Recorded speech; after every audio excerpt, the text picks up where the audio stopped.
Ya, baik. Kita bertemu kembali dalam pembahasan materi pelajaran kelas 12 semester ganjil ini. Dalam pelajaran PPKN adalah kemarin kita sudah belajar tentang lembaga-lembaga penegak hukum di Indonesia, yaitu ada polisi, hakim, advokat, dan kejaksaan. Nah, sekarang kita akan belajar tentang KPK. Ya, baik. Ini adalah pembahasan kita tentang KPK.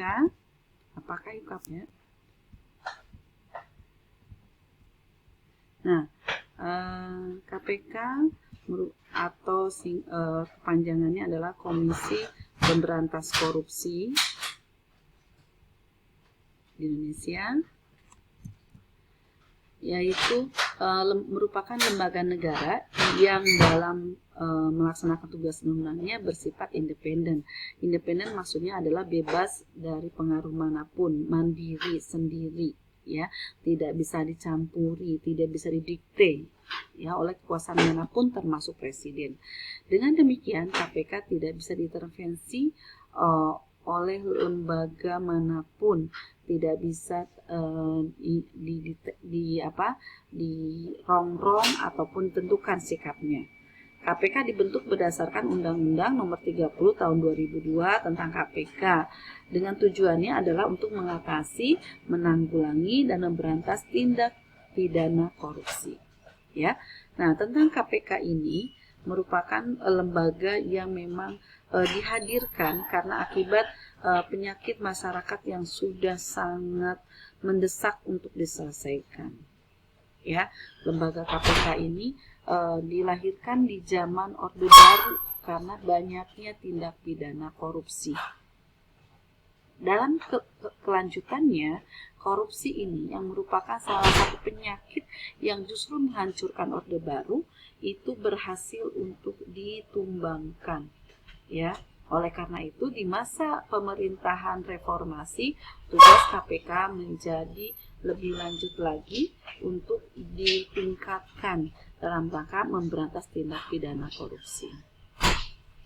Baik, kemudian dalam Undang-Undang Republik Indonesia tahun nomor 19 tahun 2009 yang merevisi KPK, yaitu terjadi perubahan yaitu menjadi Undang-Undang Nomor 30 Tahun 2002 tentang KPK.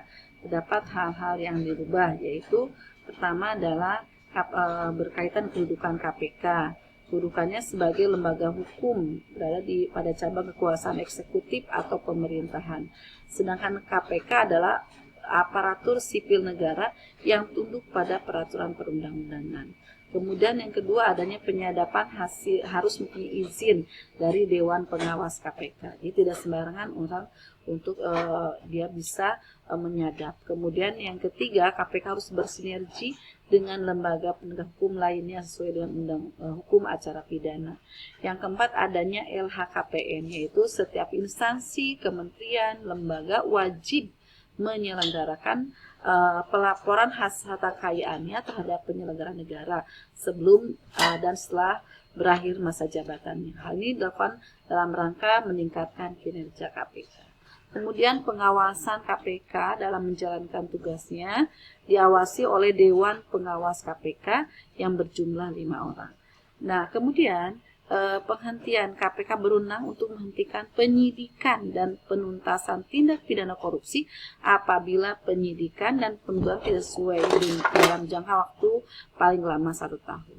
Penghentian penyidikan dan penuntutan harus dilaporkan kepada Dewan Pengawas KPK dan diumumkan kepada publik. Nah, adapun penghentian penyidikan dan penuntasan oleh KPK dapat dicabut kembali apabila ditemukan bukti baru atau berdasarkan putusan pra peradilan. Ya, nah ini adalah dari hal-hal yang sudah disempurnakan dalam Undang-Undang Nomor 30 Tahun 2002. Nah, meski berstatus sebagai lembaga pemerintahan, namun dalam menjalankan tugasnya kewenangan KPK bersifat independen. Ini yang patut untuk digarisbawahi. Nah, adapun tugas KPK. Tugas KPK adalah antara lain koordinasi dengan instansi yang berwenang melakukan pemberantasan tindak pidana korupsi. Yang kedua, supervisi terhadap instansi yang berwenang melakukan pemberantasan tindak pidana korupsi. Kalau tadi koordinasi, ini supervisi, jadi dia mengawasi. Kemudian melakukan penyelidikan, penyidikan, dan penuntutan terhadap tindak pidana korupsi.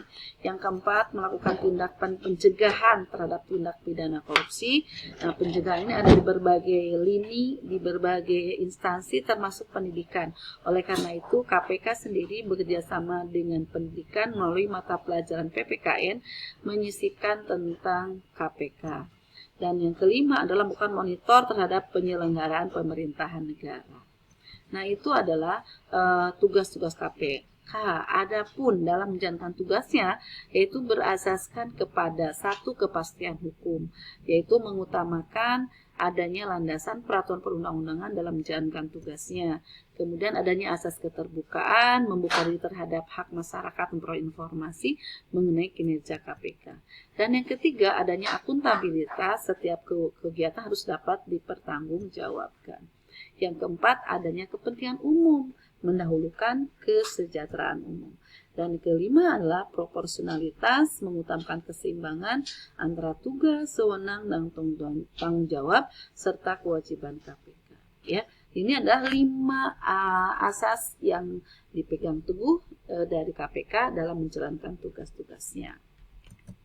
Nah, baik, itulah yang berkaitan dengan KPK. Intinya adalah melalui penyelenggaraan KPK ini dapat memberantas tindak pidana korupsi. Tapi hal ini bukan simsalabim tentu saja, tetapi harus dengan intensitas. Makanya tadi ada supervisi, ada kerjasama, dan sebagainya. Dan dalam pendidikan sendiri adanya tadi disisipkan tentang KPK dalam pelajaran KPK seperti yang sekarang kita bahas. Ya, baik, demikian pembelajaran kita tentang KPK. Sampai ketemu akan datang lagi, dan silahkan kalian bahas soal-soal dalam mengenai KPK ini dalam FKPD yang sudah Ibu bagikan. Terima kasih. Assalamualaikum warahmatullahi wabarakatuh.